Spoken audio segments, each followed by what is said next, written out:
Hola, vamos a iniciar con una clase del plan humanista para segundo medio. Estamos trabajando en conjunto con lenguaje en la creación de un texto argumentativo. Para ello necesitamos algunas herramientas para nuestra redacción. Una de ellas son los conectores discursivos. ¿Qué son estos conectores discursivos? Son palabras o grupos de palabras que funcionan como nexos que explicitan las relaciones entre la información. O sea, tal como dice aquí, conectan una información con la otra para darle un sentido lógico a lo que queremos comunicar. ¿Cuál es la función? Refuerzan las inferencias, o sea, refuerzan las conclusiones que nosotros sacamos con respecto a la información o eliminan las que estén equivocadas. Y aquí tenemos el ejemplo. Tomé sopa, todavía me duele el estómago. Esa es la información con la que contamos. Y aquí tenemos dos conectores. Tomé sopa, sin embargo, todavía me duele el estómago. ¿Qué sentido le da a esta oración? Que tomé sopa, pero aún me sigue doliendo el estómago. O sea, ya me dolía el estómago desde antes y la sopa no alivió mi dolor de estómago. En el segundo ejemplo, dice, tomé sopa, por lo tanto, todavía me duele el estómago. ¿Qué hace y qué diferencia tiene el por lo tanto aquí?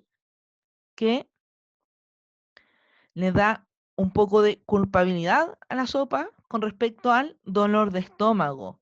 Tomé sopa y por eso todavía me duele el estómago. Ahí hace la diferencia. ¿Ven cómo cambia por completo el significado de la oración cuando cambiamos el conector? Es por eso que es importante que nos fijemos en esto y en cuáles utilizamos y cuáles no. Hay diversos usos en los conectores discursivos.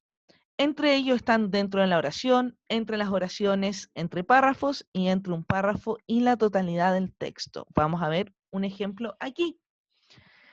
Dice, las abejas deben ser los insectos más conocidos en el mundo. En particular, se identifican por su zumbido y su distintivo color amarillo con negro. En particular, aquí está relacionando ideas en una misma oración. Sin embargo, hay muchos detalles sobre sus vidas que aún no se comprenden. Una de las más importantes interrogantes que ha surgido últimamente y no se ha logrado responder es, ¿por qué las abejas han disminuido su población en las últimas décadas?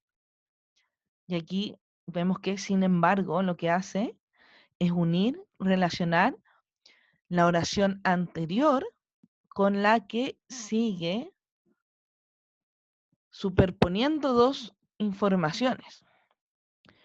En virtud de lo anterior, la Asociación Internacional de Apicultores ha recaudado fondos de diferentes universidades y países para responder el enigma de la desaparición de las abejas.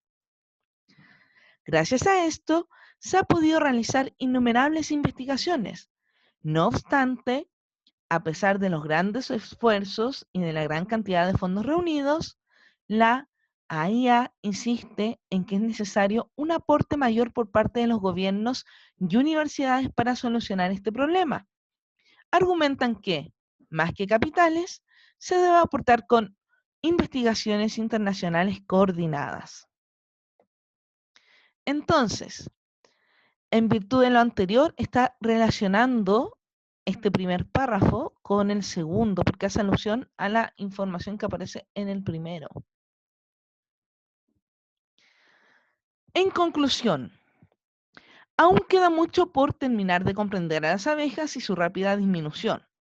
Para esto, no es solo necesario promover su estudio, sino que coordinar a los expertos a nivel mundial. Esta oportunidad puede servir tanto para conocer mejor esta especie como para aunar a los países en una causa común de importancia para todos. Entonces, ¿qué tenemos aquí? En conclusión, lo que hace es Relacionar el párrafo con la totalidad del texto. O sea, a mí me está indicando dónde, en qué parte del texto estoy. Me dice que estoy en la parte de la conclusión. ¿Ya? Me implica el orden del texto que estoy leyendo. Tienen algunas características estos conectores discursivos.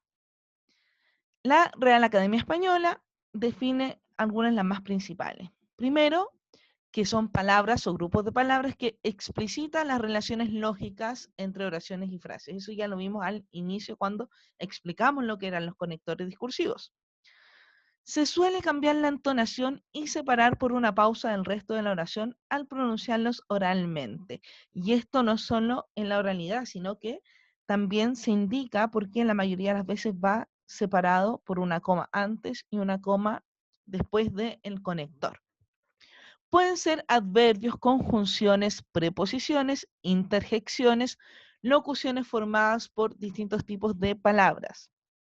Y pueden posicionarse en distintas partes de la oración. Pueden ir al inicio, pueden ir en medio.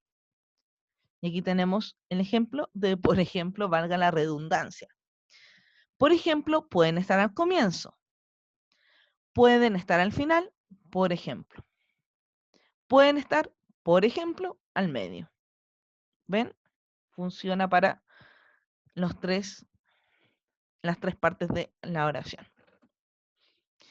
Hay algunas categorías principales que son definidas por la RAE.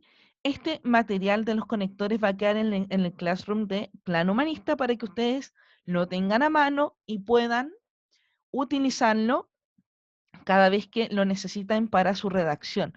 Para que es útil también para que no se dé esto de la redundancia, para que no repitamos las mismas palabras, para darle variedad de léxico a nuestra escritura. Aquí tienen muchos tipos de conectores según el tipo o para lo que nos sirven. Y hay algunos que para ustedes van a ser más útiles que los otros. Por ejemplo, tenemos los de ordenación, que nos sirven para ordenar los argumentos. Tenemos también los de apoyo argumentativo, los explicativos, los ejemplificativos. Todos esos van a ser muy útiles. Lo pueden ver en Classroom de Plan Humanista. Recuerden. Y ahora a seguir con el trabajo. Nos vemos en la próxima clase. Que estén muy bien.